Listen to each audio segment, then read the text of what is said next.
first concert you went to? The Nutcracker. Is that a concert? I mean, it's a performance. But isn't 98 Degrees a concert?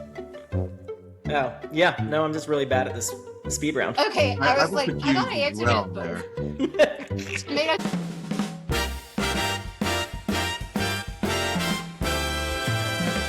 Hey, I'm Brian. And I'm Scott. And welcome to the Two Old Fashions podcast, where two friends get together and have conversations over cocktails. How are we doing tonight, Scott? I'm doing great. I got a haircut today. I'm feeling good.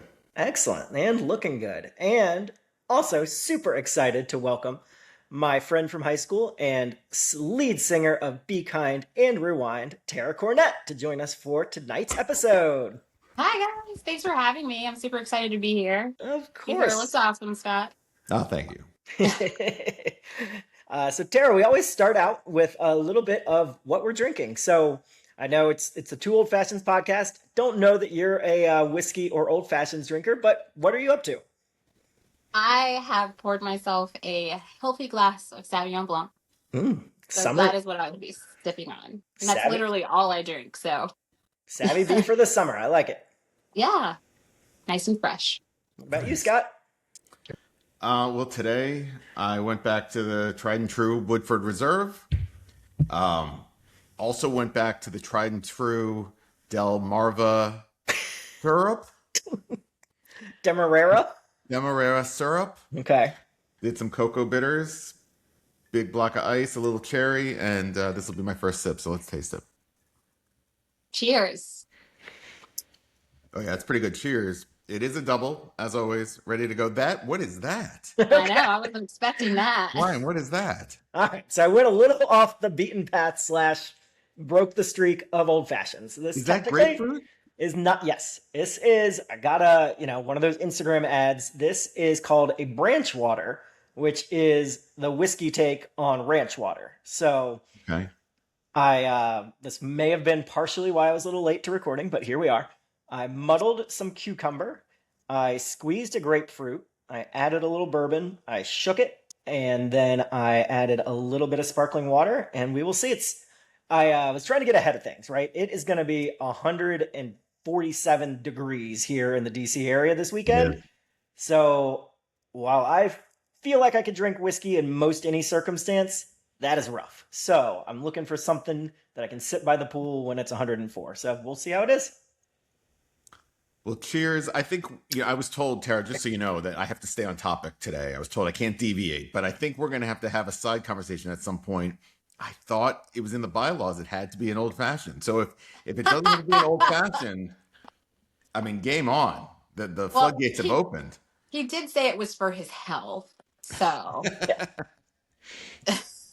Yeah. Well, we will check might those be bylaws. like a workaround. We'll check those bylaws that we definitely never wrote. So we are, like we said, we are flying by the seat of the pants, figuring out as we go. So this is actually pretty tasty, though. I don't dislike it. It looks good. It looks looks good. super fancy.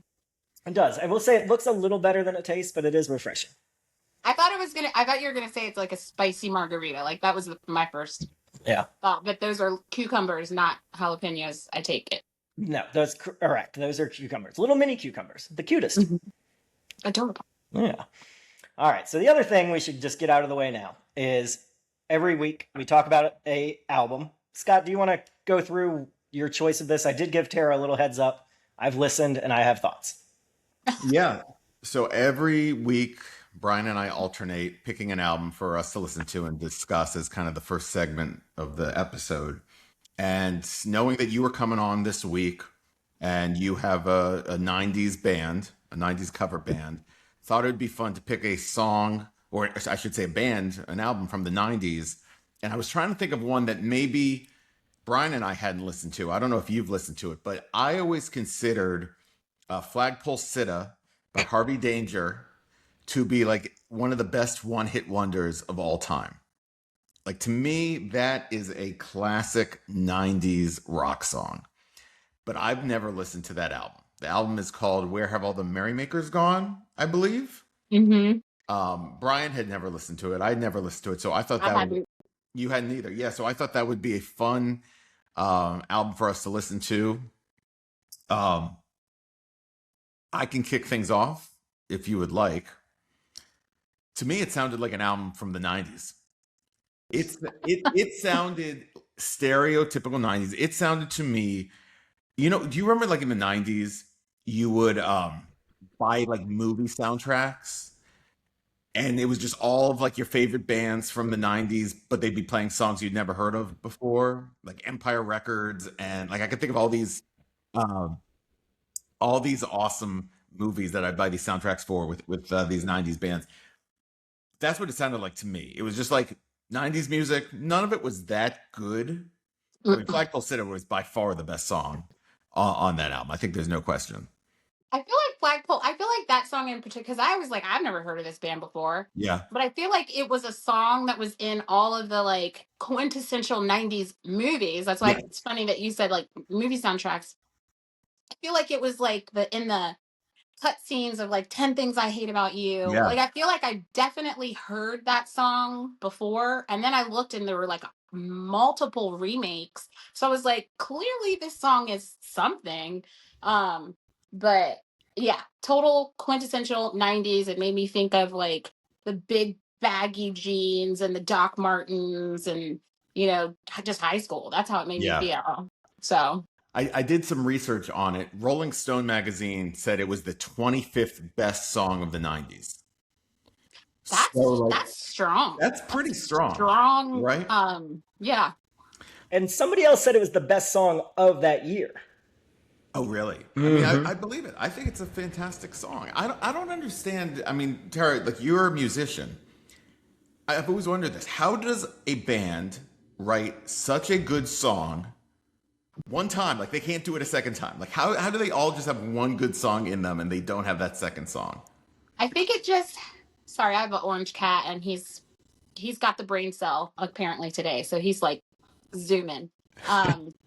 I think there's just like magic that happens, but I also think there's something to be said about like promo and like somebody will decide that they like your stuff and then they'll push you through. I think there's, thousands, if not obviously more, amazing musicians that have never been heard, never been discovered.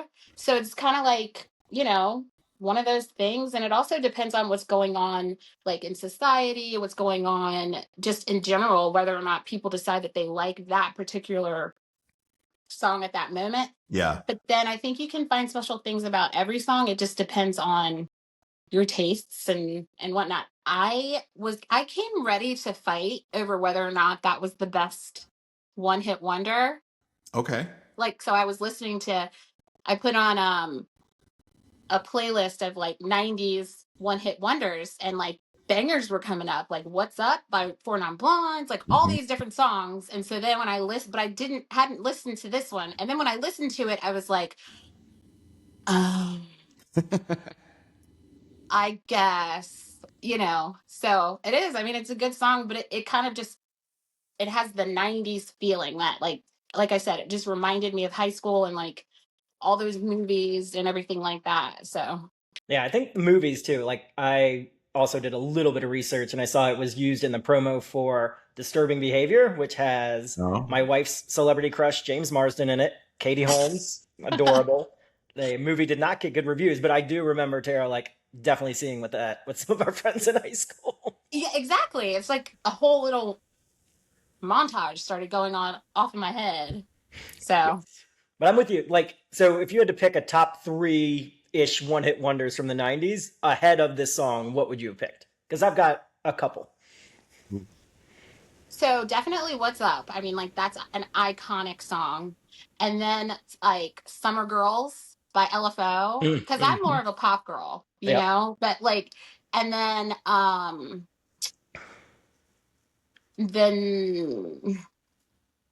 the other one, Kiss Me. I don't even know it's like Sixpence. Yes, that one. Yeah.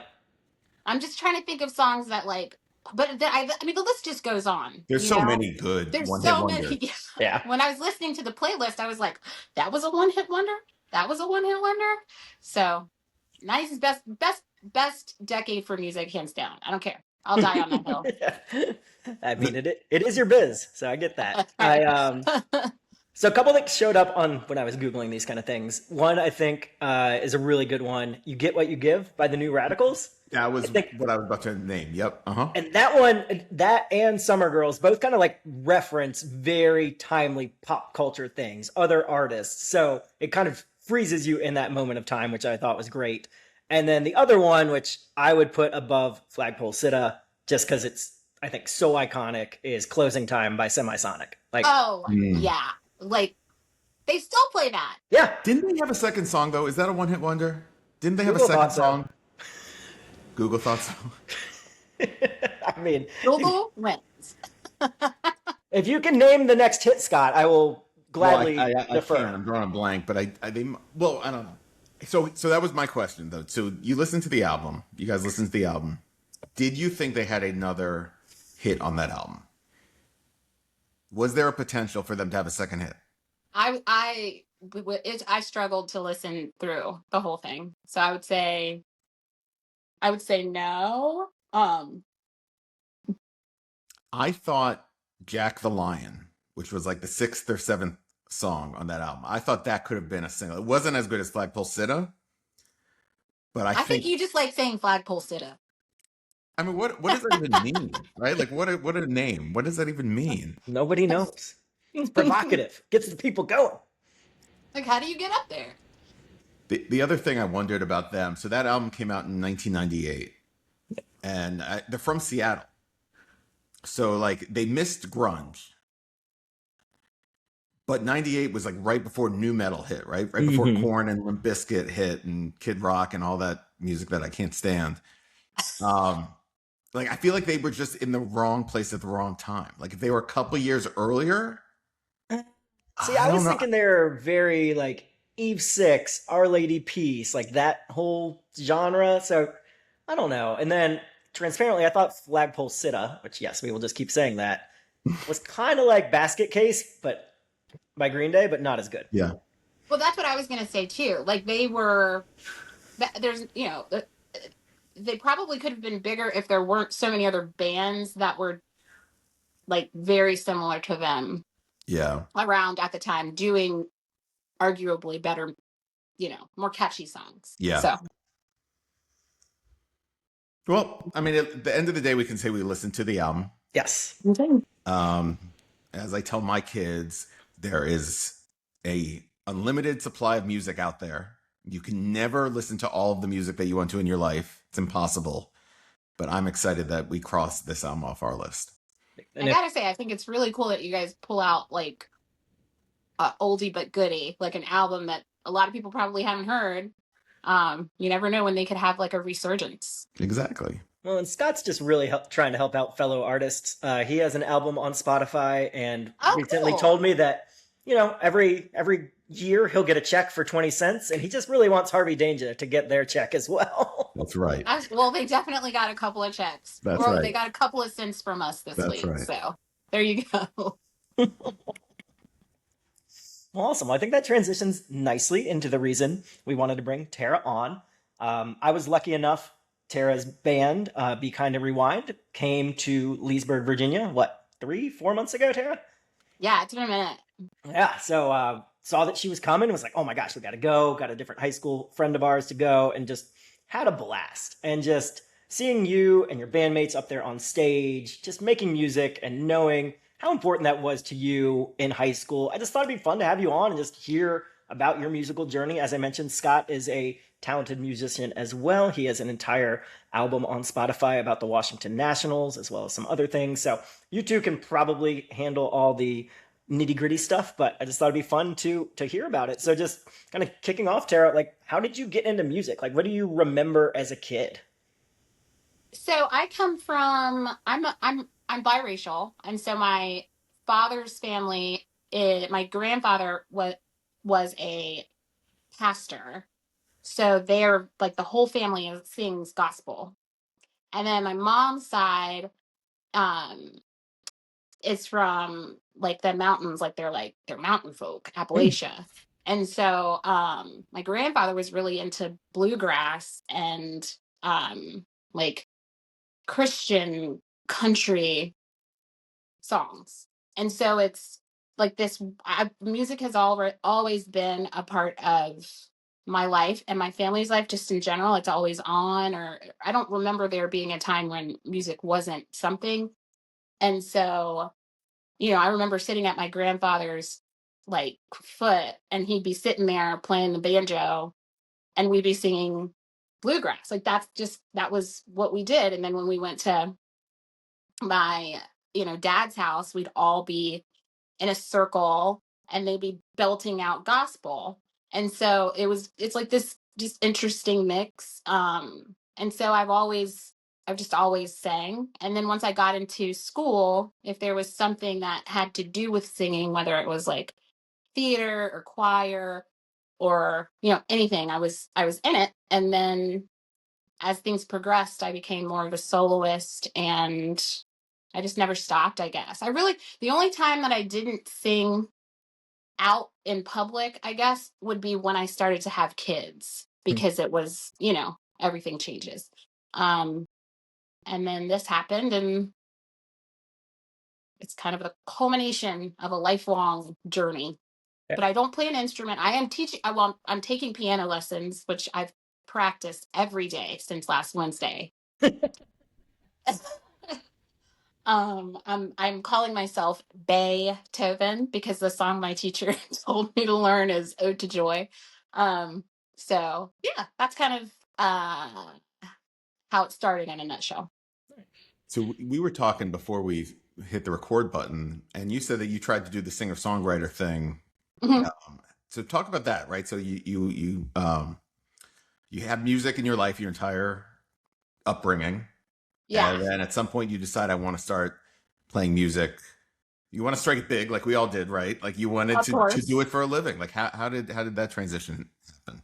So that was in college, and I went to VCU, and there's a really amazing music program at VCU, and I started to date someone that was in the jazz program. And so we started a band, and we played to like, two or three people every week, and made $25 if we were lucky. Um, and that's when I kind of started to play around with the idea of songwriting. And I did actually write a couple of songs, and we recorded it. And so that was good, but that, like, my songwriting has always been tied to someone else because I don't play an instrument. Mhm. And so that kind of fizzled out because of that. I don't write poetry, like if I have a track, or if I have music, then I can kind of piece it together from there. But I don't have like a journal of all of my thoughts and Yeah. feelings. So, but we're working on it. Yeah. Get back to me in a month and see where I'm at. I might have written a song or two. And then how did you go from there to being the lead singer of one of the biggest 90s cover bands on the East Coast? That's crazy when you say it like that. I so I worked at Ryan Homes in new home construction. I was a sales person, and one of the band leaders, Mike, one of the male lead singer, he worked there too. Okay. And so he's always played in bands, and he would always ask me to come out, because part of the thing with Ryan Holmes, we have like team building events where there's like a band or karaoke or whatever. And so once he heard me sing, he would always ask me to like come out, see the band, sit in, whatever. And then he had the idea, I guess 3 years ago, to start this band, and I was um, one of the people that he thought of to be the female lead, because we try to cover as many genres as possible. Yeah. And I'm fairly like versatile in the different types of songs that I can sing, and so that's how that happened. So I was like, you were discovered singing karaoke, which is another one of my dreams, right? It's like, besides the guy walking by my window as I'm playing guitar, it's like when I'm singing Bon Jovi at 11:30 at night at the bar, I'm expecting the record label guy to be like, like, man, that guy, he's the one like, I do you need to. guys But it hear? happened to you. That's how Do you you got hear this? discovered. Yeah, I guess technically, yeah. What song were you singing? What's your go-to karaoke song?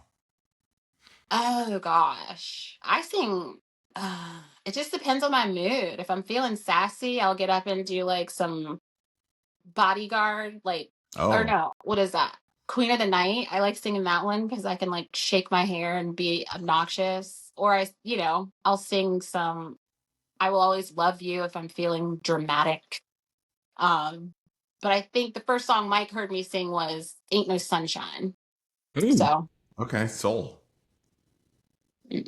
Say Very kind of cool. back to the gospel roots a little bit. Yeah, I mean you can't go you can't really ever leave them, right? So, but I also sing at church. Like I go to Okay. a contemporary Christian church and I sing on the worship team there. So there's that influence too. You're mentioning kind of the wide range of songs you all cover in the band. Like, how many do you do, and how do you remember the words to all of them? First of all, I do not. Okay. Okay. And that's actually one of the things that I work on, but that's one of the things Mike gets annoyed with. Not that he doesn't know all the lyrics. He messes them up and makes up new ones half the time anyway. So, but we do try not to be, I think a lot of bands nowadays, first of all, I have no idea how many we do because we mash songs up. So it'll be like one song could be like 20 minutes long because we're doing snippets of five different songs in it. But we do a ton of stuff, like from Warren G to Kid Rock to Whitney to TLC to Zombie. Like it's just all over the place because we're trying to hit an audience where everybody in the audience is like, oh Yeah. yeah, I remember this. Um, but so we don't want to be like an iPad band because I think a lot of like your bar bands are reliant on iPads and it's just kind of expected that people are going to have an iPad. And so what Mike did, because I'm old, my kids call me Dory because I have the memory of a goldfish. So we have like these bandstands.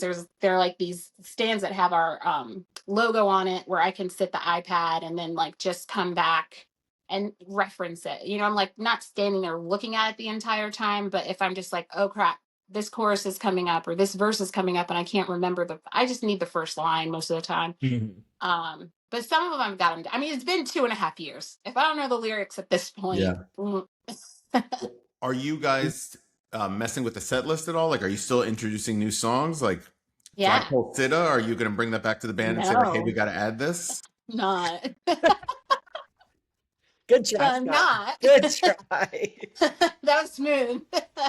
um, yeah, we're always introducing new songs, and I think like we have a band group chat, and so we're always because you never know when you're gonna be somewhere and you're gonna hear a song and you're like, oh my gosh, that one's perfect. Yeah. So we're always taking songs back to each other and kind of bouncing them off of each other. Right now, Emily, who's the other female lead singer in the band, she and I are like pushing for we don't have a boy band medley Ooh. in Hmm. and that's insane. We do Britney Spears, we do Christina Aguilera. We also don't do Mariah Carey, which what? Especially for me, because that's like my icon. Not even Yeah. around But so Christmas? I mean that song's getting old because it's all the time. I mean, it's not that I don't listen to it a couple of times, but I don't need to hear it as much as it's played. Um, and my kids hate it. Hmm. But yeah, we're pushing for a boy band medley. So we are trying to always keep things, add new material, and then plus now that we've been doing it for so long, we're going to like back to the same venues, and we can't have the same like stale material. So Yeah. Where I looked at your Instagram and it shows a lot of your past shows and your upcoming shows and like what's the farthest you guys like what's your what am I trying to say, like what's your territory, I guess is what I'm getting to. Like you played up in Rhode Island, is that right? yeah, that's You're probably our located in Virginia, Southern Virginia. yeah. How did you get a gig in Rhode Island?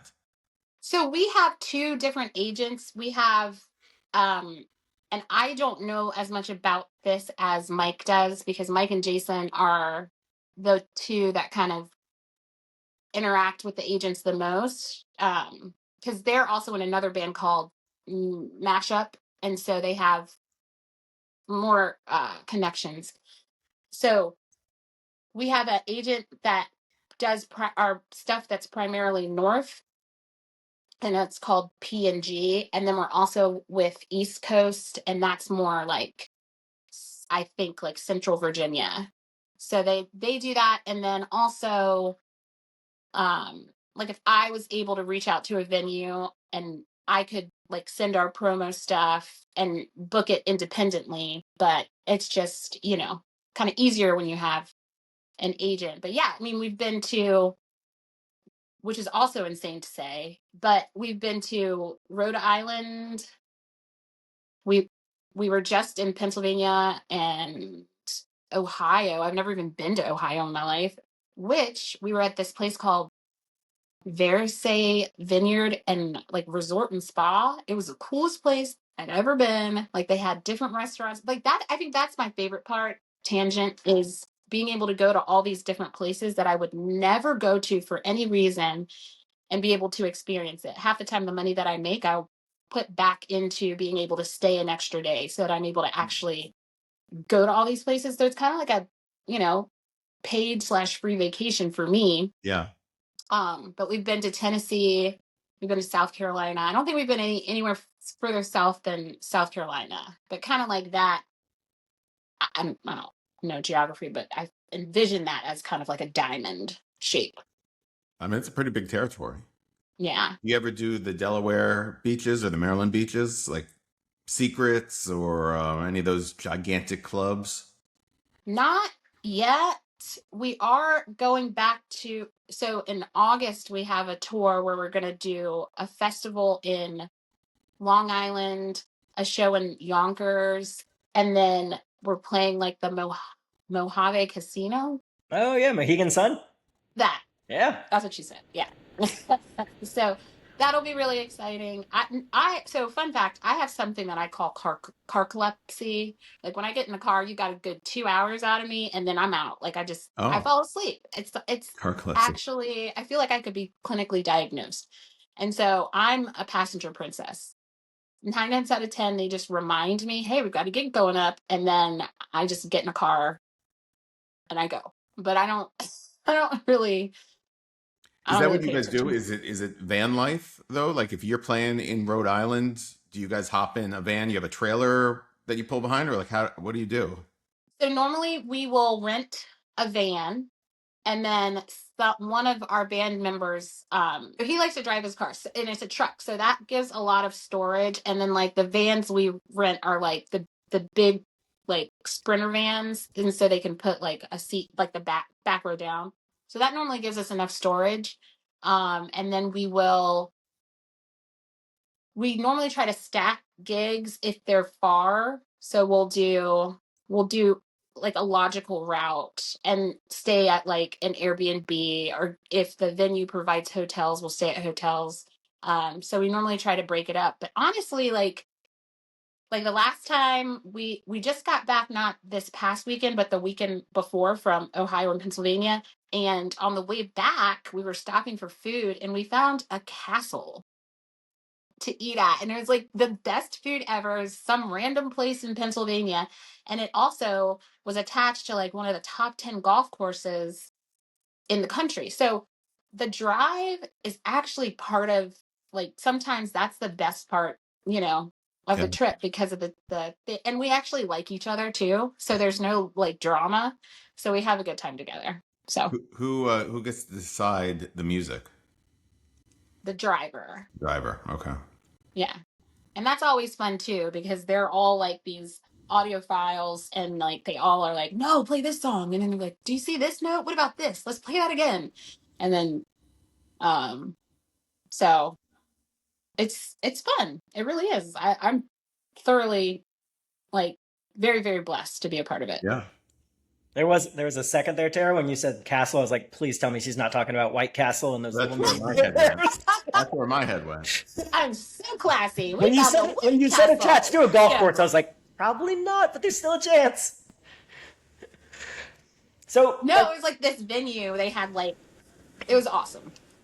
that's very cool. So, like you said, there's a lot of you in the band. You're traveling. Like, how do you balance that? You said you're a mom. I know you also work in real estate. Like, how do you balance this? Like, do you all have to say, like, this weekend, none of us, we're not doing a show so we can go on vacation? Like, how do you balance all that over 2.5 years to make this magic happen?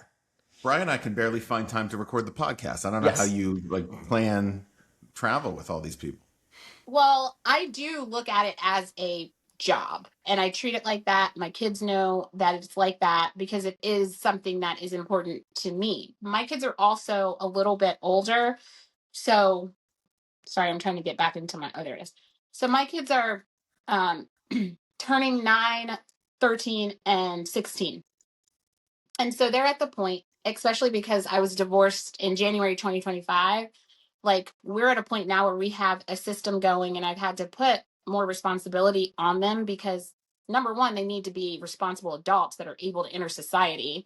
But you know, number two, uh, it's just something that I have made a priority and planned very well ahead. So we don't, it's very rare that we'll get a gig like the week before. 9 times out of 10, like I know where we're playing in November, you know, so I can adjust and plan and, you know, I have really amazing neighbors. So if the kids have to stay overnight, which is normally like one night, if that, then we've got a plan. Like if something happens, you can go across the street and neighbors know the same thing. Then I have a really great support system with like my mom. So depending on the situation, I can make it happen. And then with real estate, it's a flexible schedule. Like I don't have a 9 to 5. I Mm. don't have anywhere that I have to be. So it's really more about just being very intentional with scheduling and then also setting expectations if I am going to be gone that this, you know, this is what I'm doing. So if you need me, we need to take care of it before I leave or when I get back. So it's just, and then when you tell people, oh, it's a 90s band, they're like, oh, that's really cool. So it's Yeah. normally not a problem. Awesome. Do your kids ever get to go to the shows? Do they like tell their friends, like, oh, my mom's in a band? Like, how does that play out? They do, I think a little bit more than they let on. Um, but yes, so I will take them to like festivals and anything that's kid appropriate where they will enjoy it because otherwise when I'm there, I have to be like Yeah. focused and I'm on stage. I can't be running around after Silas, my youngest. So, like this weekend, we're doing one in Urbana it's called the Bethpage Camp Resort. I've never been, I don't know what that means, but it's supposed to be like thousands of people. So, I rented a cabin and I'm going to take the kids and we're going to stay from the 4th through the 8th. But they've got like this big water park and all that stuff. So, they always want to come. Sometimes they can't because we are in adult venues, but if I can bring them. I do try to. Like Silas has snuck up on stage before, you know, so it's fun for them. And it's also something that I think when they see me do it, it becomes more real because Yeah. otherwise it's just like mom's gone, you know. So Very cool. When are you guys coming back to Virginia or Northern Virginia, I should say? I guess I should have pulled that up. We are gonna be in Hanover in let me see if I can Hanover, Maryland. Hanover, Virginia. I Hold don't on. even know where I Hanover, wish I Maryland, could or give Hanover, Virginia is. It's outside yeah. of Richmond somewhere.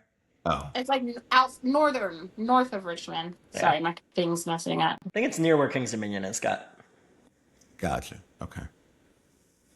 I'm gonna have to get back to you on that one. Well, I'll just throw it out there that if you're looking to do a boy band medley, Uh-huh. and you know, I'm not gonna lie, I want it that way. I do a killer version of I Want All It That Way. right. So if you just need to pull like Bruce Springsteen style, pull somebody from the crowd, I'm your man. Hey, I am not opposed to it at all. So I All right. will let the guys know. And I need them to learn the song, so this could be exactly what I need for them to stop being losers and do it. Where is that? Hold on.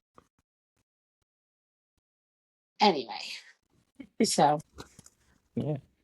All right. That's awesome. Scott, do you have any other questions before we kind of go to the speed round? No, I'm looking forward to the speed round. All right. Tara, let us know when you're ready for the speed round.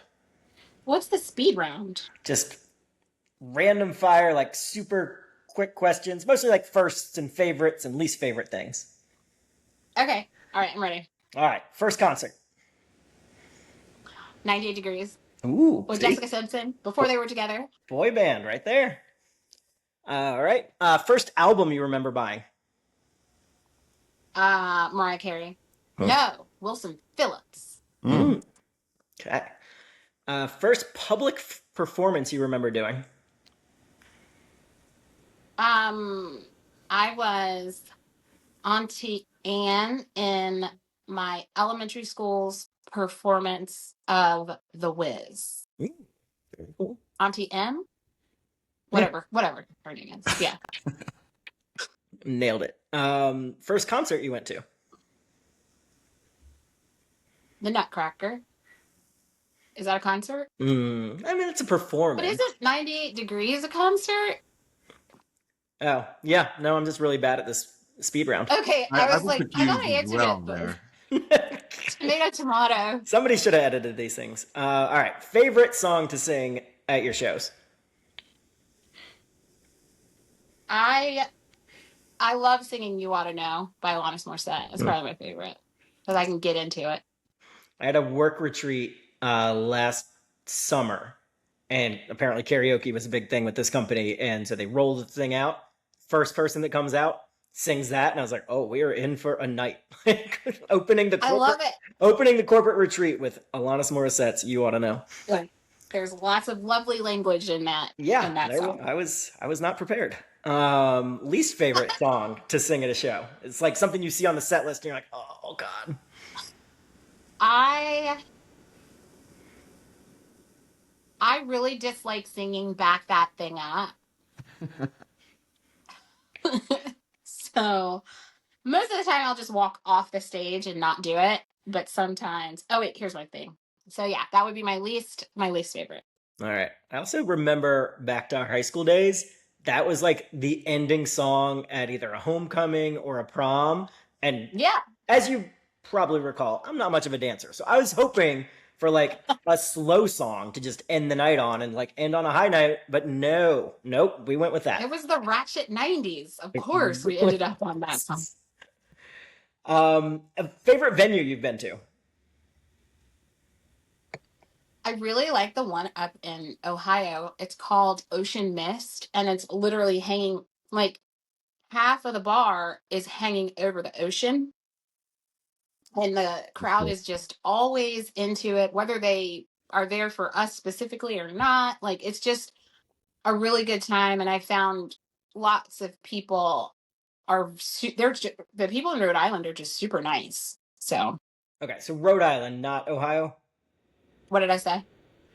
Said Rhode Island. Ocean Mist in Rhode Island. I heard Ohio, and I was like, I don't think there's any oceans there. I was but going to let it slide. Yeah. I wasn't. But yeah. Okay. I Makes told you sense. I'm not good with geography. Jeez. All right, last one. Anything like fun on your rider, like blue M&Ms only, or anything like that? Do you have a rider? Yeah. I mean, yeah. What? Depending- Wait, hold on. I know this is lightning round, but what is on your rider? I got to know this. Mine is just, it's throat coat tea, honey. One of the guys is diabetic, so he wants Diet Coke. Sometimes and it depends because some venues have them, some venues don't. But they'll have like a price limit. So depending on what the budget is, we'll just sit there and like make shit up. There's nothing crazy. Like we're not divas. We're not like that. But if there is an option, I like to have tea available and alcohol. But that's amazing. So, like, I'm just so curious about this. What is like a standard budget for the band for the rider? Is it like $200? Is it Yeah, about $500? that. The one in Ocean Mist was $200. So you could get like, a couple cases of beer, 3 bags of Oreos, a couple 6-foot subs. Like you can do that, and you guys do that. And is it Yeah, like if we have a $200 limit, we're taking it to $200? times we're not really like, people have things that they want, so like they'll just throw stuff out, but it's not nothing's like super extravagant because we're just kind of like, and then like most of the time they're providing us food, so we don't need that. Um, it just depends. Every venue is different. Sometimes we won't even have like a green room. We'll just have like Emily and I have changed behind cars before Yeah. because there was no place for us to be. So it really does vary depending on the venue. I mean, it sounds pretty amazing to me. That's just so jealous. He just wants a rider in life. I mean, yeah. Yeah. Well, you could make that happen, Brian. Yeah. For these shows, Scott, you should have a writer for these shows. And then I will literally I'll text Scott's wife and be like, Scott wants some Oreos. Put them on the grocery list. I mean, look, last time I was at your house, I think the last time I was at your house, my wife said, like, Scott wants a key lime pie. And what was there waiting for me? Made it happen. Key lime There pie. you go. That's your writer. There It we happened go. Be a text message. It happened to be his birthday. I'm not usually just a key lime pie on a random Wednesday. Not that nice. That's hilarious. Oh, man. All right. You survived speed round. I only repeated one question, which is good for me, I think. But I came up with 2 kind of answers. Yeah. Perfect. All right. Well, this has been so fun, Tara. Thank you so much for joining us. Usually we wrap up with next week's album and then a couple shout outs. So wanted to give you a chance to tell people where to find you, where to find the band, and then anybody that you wanted to shout out. We're on Facebook. We're on Instagram, all under Be Kind and Rewind. I think it probably still says the Ultimate 90s Experience. And we're also on TikTok. And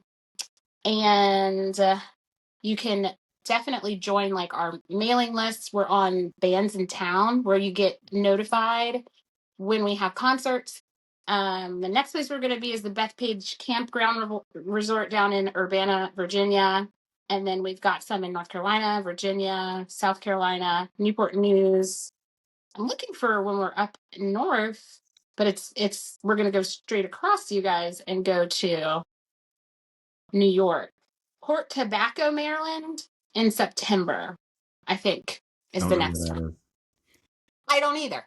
So, but yeah, we normally post our shows a couple of months ahead. And we'd love to, if you end up coming, make sure you come up and say hi and let me know that you came from the podcast, and I'll get you some merch. Love that. We will tell Tally Ho we want you back. I was going to say, will you make a deal with us when you book your next show in Northern Virginia? Let us know. We will promote it on the podcast. Brian and I will come.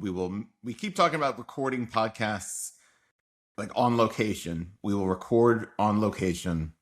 That'd be great. Just let us know. Let Brian know, and we'll make sure all our listeners know.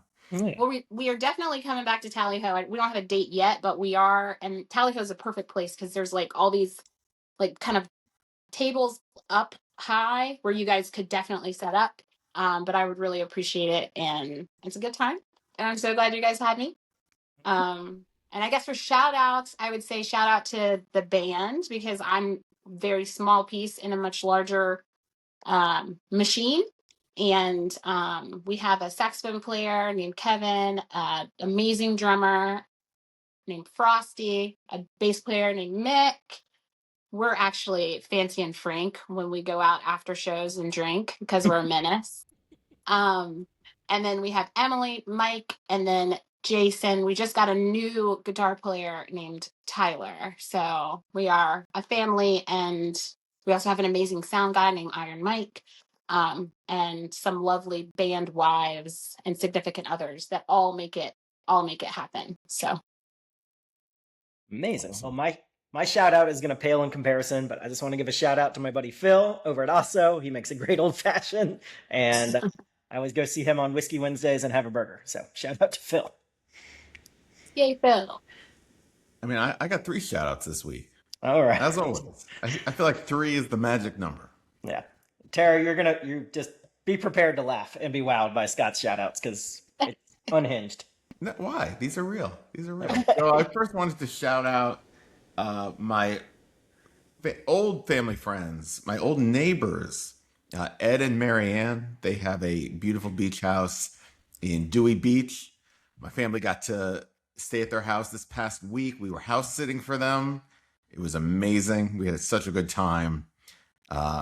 As I told them in a text message, I don't think they're listening, but in case you're listening, we will house sit for you anytime you want.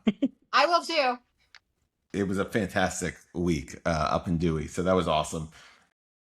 Second shout out, I want to shout out the World Cup. Oh my gosh. Soccer. Did you know soccer could be so much fun? I did not. I didn't either. At least every 4 years, it can be so much fun. Yeah. So just want to shout out the World Cup. My kids are into the World Cup. My kids, at least some of my kids, don't really like sports, and they will let you know that. But they are so into the World Cup this year. So it's been so much fun. Did you guys do watching knockout soccer. brackets? We did knockout brackets yesterday, and it was fun because you'd like fill out the country. We'd try to show them where it was on the globe. Now they're all competitive. Yeah. No, I know. I mean, it's like March Madness, but it's slow rolling it, and you get a couple games every day. It's fantastic. I love it. So, yeah, I mean, I say I love soccer today. Ask me again in a month if I love soccer. I might have to win. It's gonna be something new. And then my third shout out, it's an anti shout out. Ooh. It's an anti shout out. And Brian, you know where I'm going with this. We will talk about this next week. I But don't it want is an to. anti shout out it's an anti shout out for a company called Zencast. Oh, that's not where I thought you were going, but okay. No, no. But we will talk more about that next week. We will talk more about that next week. I really thought you were going to anti-shout out the Nationals bullpen. We should anti-shout out the Nationals bullpen. Yes. The Nationals bullpen, who have blown how many saves Like 4 last week alone. in a row? Yeah. And if they had just converted half of them, they would be the best team of the league, or at least in first place. It's unbelievable. All right. All right. So I might have set the stage too high. Tara, last week he shouted out big baking soda or baking powder just because he became a fan of it. Yeah. I mean, that's fair. If it changes your life, shout it out. There you go. I mean, how often do you think how often do you think baking powder gets recognized for the role it plays in society? Literally never. Never. Well, now, once. I mean, So great job. 2 in a row. Mr. Arm & Hammer. Right. Mr. Arm & Hammer, the marketing team for Arm & Hammer is probably like, oh my gosh, we got to get these guys on the payroll because they're the only ones that appreciate us. Listen, I use baking powder and baking soda so much now that you're saying it. Not that I ever think about it, but like I feel you. It's That like and distilled vinegar. it's one of the unsung heroes Yeah. in day-to-day life. If you're looking for something to write a piano song about, Tara, I think we count. I think Tara and I are going to do a spin-off podcast just about baking soda. We could. I'm Oh. learning the piano, and I think my piano skills are right where they need to be for this song. So I accept. Oh, man. Oh, What are we listening to next week? great question. So Tara earlier complimented us on kind of picking something obscure. We're going to go the opposite direction for next week with 4th of July coming up and America's 250. And Scott, I know you're a big fan of this artist. Born in the USA by Bruce Springsteen. Ooh, okay. That's good. Right? I transparently have never listened to this all the way through, so I'm excited to do it and talk to Scott about his thoughts. I'm a I big feel like there's lots of material that Yeah. will come from that. I'm a huge Bruce Springsteen fan. I'm excited to discuss that album with you next week. I've listened to that album a number of times. So yeah, lots of thoughts, but I will make sure to give it a fresh listen before next week. Can't wait. Very cool. All right. Well, thank you again so much, Tara, for your time. This has been amazing. So happy to have you on and wish you and your bandmates all the best on tour. Thank you so much. It was a pleasure to meet you, Scott, and always a pleasure to see you, Brian. Thanks for having me. All right. All right. Until next time, Talk to you. everybody. See you out Cheers. there. Cheers.